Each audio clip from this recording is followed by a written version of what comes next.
ಪೇಜ್ಗಳ ಗಟ್ಟಲೆ ಆಟೋ ಚಾಲಕರ ಹತ್ರ ಸಹಿ ಹಾಕ್ಸೋವಂಥ ಕೆಲಸ ಮಾಡಿದ್ದು. ಪಾಪ ತುಂಬ ಜನ ನಮ್ಮ ಆಫೀಸರ್ಗೂ ಕೂಡ ಕಾಲ ಆಗದೆ ಇದ್ರೂ ಕೂಡ ಹುಷಾರಿಲ್ಲ ಆದ್ರೂ ಕೂಡ ಆಫೀಸ್ ಹತ್ರ ಬಂದು ಏನೋ ಒಂದು ಒಳ್ಳೇದಾಗಲಿ ಆಟೋ ಚಾಲಕರ ಸಂತತಿಗೆ ಅಂತ ಹೇಳಿ ಒಂದು 40 ಪೇಜಷ್ಟು ಆದಷ್ಟು ಸಹಿಗಳು ಹಾಕ್ಸಿದ್ರು. ಪಾಪ ನಮ್ಮ ಗೋವಿಂದು ಮತ್ತು ಇನ್ನು ನಮ್ಮ ತುಂಬ ಜನ ಇವರು ಎಲ್ಲ ರೋಡಲ್ಲಿ ಆಟೋ ಡ್ರೈವರ್ಸ್ಗಳಿಗೆ ಏನು ವೈಟ್ ಬೋರ್ಡು 2 ವೀಲರ್ಗಳಿದ್ದಾವೆ, ಈ 2 ವೀಲರ್ಗಳು ನಿಲ್ಲಬೇಕು ಅಥವಾ ಹೈಕೋರ್ಟ್ ಹೇಳಿರುವಂಥ ರೀತಿಯಲ್ಲಿ ರೂಲ್ಸ್ ಹಾಕಬೇಕು.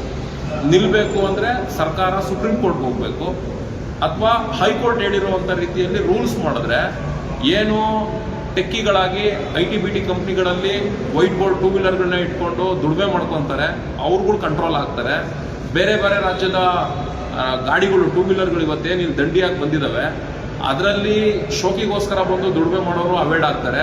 ಕಾಲೇಜ್ ಹುಡುಗರುಗಳು ಕೂಡ ಶೋಕಿಗೋಸ್ಕರ ಬಂದು 2 ವೀಲರ್ಗಳನ್ನ ಇಟ್ಕೊಂಡು ದುಡಿಮೆ ಮಾಡಕ್ಕೆ ಬಂದಿರೋರು ಅವಾಯ್ಡ್ ಆಗ್ತಾರೆ. ಈ ರೂಲ್ಸ್ ಮಾಡೋದ್ರಿಂದ ಆ 2 ವೀಲರ್ಗಳಿಗೆ ಹೆಲ್ಮೆಟ್ಟು, ಯೂನಿಫಾರ್ಮು, ಇಷ್ಟೇ ದರ ತಗೊಳ್ಬೇಕು ಅನ್ನೋದೆಲ್ಲ ರೂಲ್ಸ್ಗಳು ಕೂಡ ಆಗ್ತದೆ. ಈ ರೀತಿ ರೂಲ್ಸ್ಗಳು ಆಯಿತು ಅಂದರೆ, ಎಲ್ಲೋ ಬೋರ್ಡ್ ಆಯಿತು ಅಂದರೆ, ಈ ಥರ ಶೋಕಿ ಮಾಡೋರು, ಈ ಥರ ತಿರ್ಪೆ ಶೋಕಿ ಮಾಡೋರೆಲ್ಲ ಏನು ಇವತ್ತು ಕಮರ್ಷಿಯಲ್ ಲೈನಿಗೆ ಬಂದು ಹಾಳು ಮಾಡ್ತಾ ಇದ್ದಾರೆ, ವೈಟ್ ಬೋರ್ಡ್ 2 ವೀಲರ್ಗಳನ್ನ ಇಟ್ಕೊಂಡು ಆಟೋದವ್ರ ಜೀವನದ ಮೇಲೆ, ಕ್ಯಾಬ್ ಅವ್ರ ಜೀವನದ ಮೇಲೆ ಏನು ಚೆಲ್ಲಾಟ ಆಡ್ತಾ ಇದ್ದಾರೆ, ಅವ್ರುಗಳ್ನ ಮಟ್ಟ ಹಾಕಲೇಬೇಕು ಅನ್ನೋ ಉದ್ದೇಶಕ್ಕೆ ಈ ಥರ ಸಹಿ ಅಭಿಯಾನ ಮಾಡಿ ಮನವಿನ ಕೊಟ್ಟಿದ್ದೀವಿ. ನಮ್ಮ ಇದಕ್ಕೆ ಅಡಿಷನಲ್ ಕಮಿಷನರು ಮತ್ತು ಕಮಿಷನರು ಕೂಡ ಇದ್ದರು. ಇವರೆಲ್ಲರೂ ಕೂಡ ಅವ್ರು ಮಾತಾಡೋದನ್ನ ಕೇಳಿಸ್ಕೊಂಡಿದ್ದಾರೆ. ಅತಿ ಶೀಘ್ರದಲ್ಲೇ ನಿಮಗೆ ಒಂದು ಒಳ್ಳೆ ಸುದ್ದಿ ಬರುತ್ತೆ. ಈ ತಿಂಗಳು ಆರಾಮಾಗಿ ಇದ್ಬಿಡಿ ಅನ್ನೋ ರೀತಿಯಲ್ಲಿ ಹೇಳಿದ್ದಾರೆ. ಈಗ ಜಾಸ್ತಿ ನಾನೇನು ಹೇಳಕ್ಕೆ ಹೋಗಲ್ಲ, ಯಾಕೆಂದರೆ ಎಲ್ಲ ಜೊತೆಲೇ ಇದ್ದರು, ಇವ್ರುಗಳು ಎಲ್ಲ ಕೇಳ್ಕೊಂಡಿದ್ದಾರೆ. ನೋಡೋಣ, ಈ ಒಂದು ವಿಚಾರವಾಗಿ ಸಪೋರ್ಟ್ ಮಾಡ್ತೀವಿ ಸರ್. ನಾವು ಇದೇನಾದರೂ ಬೈಕ್ಗಳು ನಿಲ್ಲಿಲ್ಲ ಅಂದರೆ ನಿಮ್ಮ ಜೊತೆ ನಾವು ಕೂಡ ಸಪೋರ್ಟ್ ಮಾಡ್ತೀವಿ. ನೀವು ಹೋರಾಟಕ್ಕೆ ಕರೆದ್ರೆ ಬರ್ತೀವಿ ಅನ್ನೋರಿದ್ರೆ, ಯಾಕಂದರೆ ನೀವುಗಳು ಸಾಥ್ ಕೊಟ್ಟರೆ ಮಾತ್ರ ನಾವು ಹೋರಾಟ ಮಾಡೋದು. ನೀವು ಸಾಥ್ ಕೊಟ್ಟಿಲ್ಲ ಅಂದರೆ ಖಂಡಿತ ನಾವು ಹೋರಾಟ ಮಾಡೋಕ್ಕೆ ಹೋಗೋದೇ ಇಲ್ಲ. ಯಾಕೆಂದರೆ ಇದು ಯಾರೋ ನಮ್ಮ ಸಂಘಟನೆಯ ಸದಸ್ಯರಿಗೆಲ್ಲ ತೊಂದರೆ ಆಗಿರೋದು. ಪ್ರತಿಯೊಬ್ಬ ಆಟೋ ಡ್ರೈವರ್, ಕ್ಯಾಬ್ ಡ್ರೈವರ್ಗೂ ಕೂಡ ಈ ವೈಟ್ ಬೋರ್ಡ್ 2 ವೀಲರ್ಗಳಿಂದ ತೊಂದರೆ ಆಗಿದೆ. ಹಾಗಾಗಿ ನೀವುಗಳು ಕಾಮೆಂಟ್ಗಳಾಕಿ ನಾವು ಕೂಡ ಸಪೋರ್ಟ್ ಮಾಡ್ತೀವಿ ಅಂದರೆ ವಾಟ್ಸಪ್ ಗ್ರೂಪ್ ಮಾಡ್ತೀವಿ, ನಿಮ್ಮನ್ನೆಲ್ಲ ಗ್ರೂಪಲ್ಲಿ ಆ್ಯಡ್ ಮಾಡ್ತೀವಿ. ನಮಗೇನು ಒಂದು ಒಳ್ಳೆ ವಿಷಯ ಹೇಳಿದ್ದಾರೆ, ಆ ವಿಚಾರ ಆಗಿರಲಿ. ಮತ್ತು ಮುಂದೆ ಆಗುವಂಥ ಬೆಳವಣಿಗೆ ನಿಮ್ಗಳು ಸಾಥ್ ಕೊಡೋದ್ರ ಮುಖಾಂತರ ಆ ಬೆಳವಣಿಗೆ ಪ್ರಕ್ರಿಯೆನ ಮಾಡ್ತೀವಿ. ಇಲ್ಲ ಅಂದರೆ ನಿಮ್ಮ ನಮ್ಮದು ಅನ್ನೋ ಥರ ಇದ್ದರೆ ಈ ದಂಧೆ ಹಿಂಗೆ ನಡೆಯುತ್ತೆ. ಇದನ್ನು ಯಾರು ನಿಲ್ಸೋಕ್ಕೆ ಸಾಧ್ಯ ಇಲ್ದಾರೋ ಅಂತ ಹಂತಕ್ಕೆ ಹೋಗ್ಬಿಡುತ್ತೆ. ಆಗ ಈ ಸುಮ್ಮನೆ ಬರೀ ವಿಡಿಯೋ ಮಾಡ್ಕೊಂಡು ಅಲ್ಲಿ ವೈಟ್ ಬೋರ್ಡ್ ಅವ್ನು ಬಂದ, ಇವ್ನು ಹಿಡ್ಕೊಂಡ, ಅವ್ನು ಯಾರೋ ಬಂದ, ಈ ರಾಜ್ಯದವ್ರು ಪಿಕಪ್ ಮಾಡ್ತಾನೆ ಅಂತ ಬರೀ ವಿಡಿಯೋ ಮಾಡಿ ಹಾಕೊಬೇಕೆ ಹೊರತು ಬದಲಾವಣೆ ತರೋದಕ್ಕೆ ಆಗಲ್ಲ. ಹಂಗಾಗಿ ಬದಲಾವಣೆ ತರುವಂಥ ಒಂದು ಪ್ರಯತ್ನಕ್ಕೆ ಫೈನಲ್ ಸ್ಟೇಜಿಗೆ ಬಂದಿದ್ದೀವಿ. ಯಾಕೆಂದರೆ ಹೈಕೋರ್ಟೇ ಹೇಳಿದೆ, ಒಂದು ರೂಲ್ಸ್ ಮಾಡಬೇಕು ಅನ್ನೋ ರೀತಿಯಲ್ಲಿ ಹೇಳಿದೆ. ಇವರು ರೂಲ್ಸ್ ಮಾಡಬೇಕು, ಇಲ್ಲ ಬೈಕ್ ಟ್ಯಾಕ್ಸಿ ಸಂಪೂರ್ಣ ನಿಲ್ಲಿಸಬೇಕು ಅನ್ನೋ ಸುಪ್ರೀಂ ಕೋರ್ಟ್ ಹೋಗ್ಬೇಕು. ಎರಡೂ ಕೂಡ ಇಲಾಖೆ ಕೈಯಲ್ಲೇ ಇದೆ. ಹಂಗಾಗಿ ಇದೊಂದು ಲಾಸ್ಟ್ ಫೈನಲ್ ಹಂತದಲ್ಲಿದ್ದೀವಿ. ಸಪೋರ್ಟ್ ಕೊಡುವಂಥ ಆಟೋ ಡ್ರೈವರ್ಸ್ಗಳು ಖಂಡಿತ ವಾಟ್ಸಪ್ ನಂಬರ್ನ ಕಾಮೆಂಟ್ ಮಾಡಿ, ನಿಮ್ಮನ್ನ ವಾಟ್ಸಪ್ ಗ್ರೂಪಲ್ಲಿ ಆ್ಯಡ್ ಮಾಡ್ತೀವಿ. ನಿಮ್ಮ ಜೊತೆನೂ ಮೀಟಿಂಗ್ ಮಾಡ್ತೀವಿ.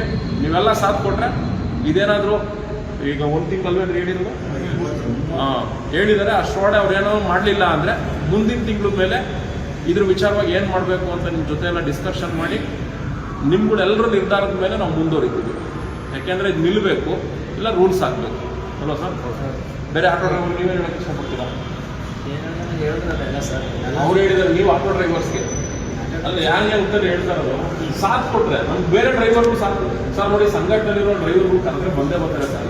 ಹೊರಗಡೆ ಇರೋ ಡ್ರೈವರ್ಗಳು ಬರಬೇಕಿದ್ರಲ್ಲಿ, ಯಾಕೆಂದ್ರೆ ಅವರು ಡ್ಯೂಟಿಗಳು ಮಾಡ್ಕೊಂಡು ಬರೀ ಸಂಘಟನೆಯವರು ಕೂತ್ಕೊಂಡು ಹೋರಾಟ ಮಾಡಿದ್ರೆ ರಿಸಲ್ಟ್ ತೆಗಿಯೋಕ್ಕಾಗಲ್ಲ.